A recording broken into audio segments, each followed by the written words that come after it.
আগামী যে নেক্সট জেনারেশনটা আসছে ওনাদের জন্য আপনি কিছু রেখে যান বা না যান, কিন্তু প্রচুর ধরনের কিন্তু ঋণ ওনাদের জন্য কিন্তু আপনি ডেফিনেটলি রেখে যাবেন।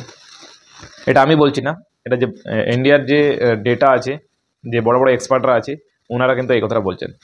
কারণটা কি? কারণটা হলো যে আজকের দিনে 80% মানুষের শুধু ইএমআই সংসারটা চলছে। তাতে যাই লোন হোক, হোম লোন হোক, কার লোন হোক, মোবাইল লোন হোক, ল্যাপটপ লোন হোক, যে কোনো বা পার্সোনাল লোন হোক, বিজনেস লোন হোক, যে কোনো ধরনের লোন হোক না। আগেকার দিনে যদি আপনাদের কাছে কয়েক বিঘা জমি আছে, তাহলে হয়তো আপনারা জানেন যে আগেকার দিনে আপনার দাদু হয়তো রেখে গেছে সেই জমিটা, কিছুটা রেখে রেখে রেখে রেখে গেছে, সেই জমিটা হয়তো চাষ করে আপনি খাচ্ছেন। কিন্তু শুনতে হয়তো অনেকটা খারাপ লাগছে, কিন্তু আগামী দিনে যে নেক্সট জেনারেশনটা আসছে, মানে আপনার যে ছেলেপুলেগুলো হবে, তাদের জন্য হয়তো আপনি কিছু রেখে যেতে পারবেন কি না সেটা জানি না, কিন্তু কিছু টাকা কিন্তু ঋণ আপনি অবশ্যই করে রেখে যেতে পারবেন।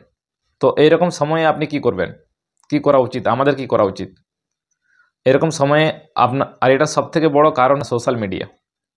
এখনকার দিনে আমাদের চাহিদা প্রচুর বেড়ে গেছে আর ইনকাম কিন্তু কমে গেছে। যেটা বাস্তব কথা, যেটা এক্সপার্টরা বলছে, আমাদের চাহিদাটা কিন্তু অনেকটা বেড়ে গেছে আর আমাদের ইনকাম কিন্তু অনেকটা কমে গেছে। আর এটার একমাত্র কারণ হলো সোশ্যাল মিডিয়া। আমরা যেটা দেখছি আমরা কিন্তু সেটাই করতে চাইছি। আমরা এটুকু দেখছি না যে যেটা আমরা দেখছি ওনার ক্যাপাসিটি কী আছে আর আমাদের ক্যাপাসিটি কতটা। ওনাদের ক্যাপাসিটি হিসাবে ওনারা খরচা করছেন, আমাদের ক্যাপাসিটি হিসাবে আমরা খরচা করছি।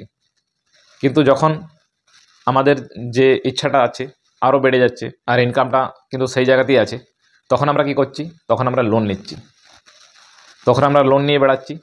পার্সোনাল লোন হোক বা বিজনেস লোন হোক বা যে কোনো লোনই হোক, আমরা লোন নিয়ে থাকছি। কোনো রকমের কোনো অসুবিধার কারণে তখন পরিবারে তো আরও অনেক রকমের অসুবিধা তখন আসতে পারে।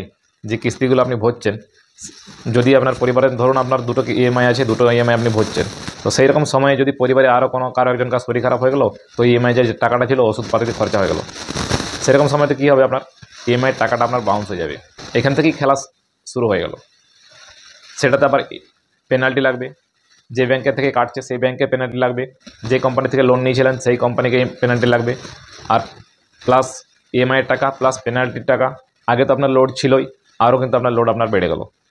এই ধরনের আস্তে আস্তে করে আপনি কিন্তু আর সামলে উঠতে পারবেন না। তখন সেই লোনটা শোধ করার জন্য আবার একটা অন্য জায়গা থেকে আপনি লোন নেবেন বা সুদে কারো কাছে টাকা নেবেন।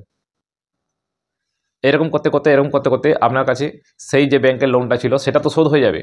আপনি তো সেটা শুধু ফোকাস করে আছেন যে এই লোনটা আমার শোধ হয়ে যাবে, কিন্তু আপনি এটা দেখছেন না যে ওই লোনটা শোধ করার জন্য আপনি আরও কত জায়গায় লোন নিয়ে নিয়েছেন। আপনার শুধু মাথার মধ্যে তখন ঘুরছে যে আমার ওখানে লোন আছে, ওই টাকাটা আমার শোধ হয়ে যাচ্ছে,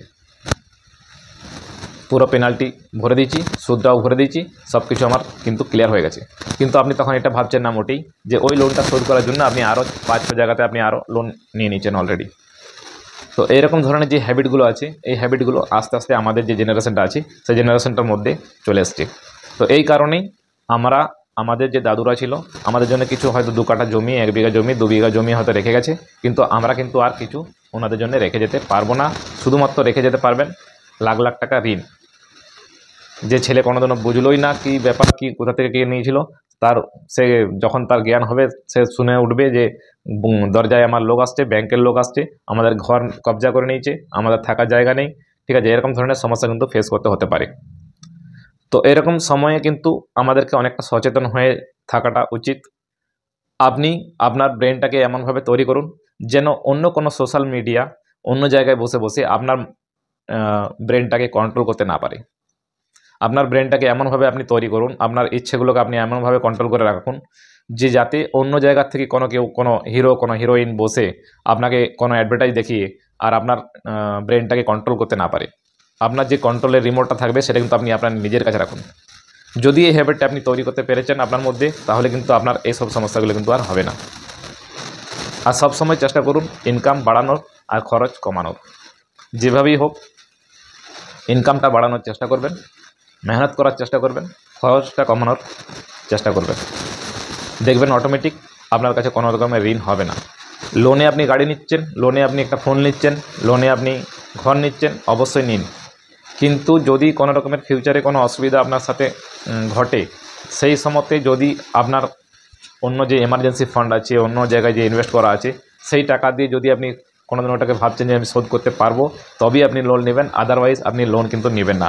আপনার পকেটে আপনার আলাদা যে পার্সোনাল এমার্জেন্সি ফান্ড আছে সেখানে কোনো টাকাই নেই, আর আপনি শুধু 1 লাখ 2 লাখ টাকা লোন নিয়ে যাচ্ছেন, পরে ইনকাম করে ভরবো, এই ধরনের থিঙ্কিং নিয়ে, তাহলে কিন্তু আপনি লোন নেবেন না। যদি ব্যবসা চালু করার জন্য আপনি লোন নিচ্ছেন 50,000 টাকা, তাহলে নিন, কিন্তু 1 লাখ টাকা আপনি আগে সাইডে আলাদা করে রেখে দিন, তবেই আপনি 50,000 টাকা লোন নিয়ে ব্যবসা চালু করুন। কিছুই আপনার কাছে নেই আর পুরো টাকাটাই ধার নিয়ে ব্যবসা চালু করবেন, এই ধরনের যে পদ্ধতিগুলো আছে এগুলো কিন্তু ব্যবহার করবেন না।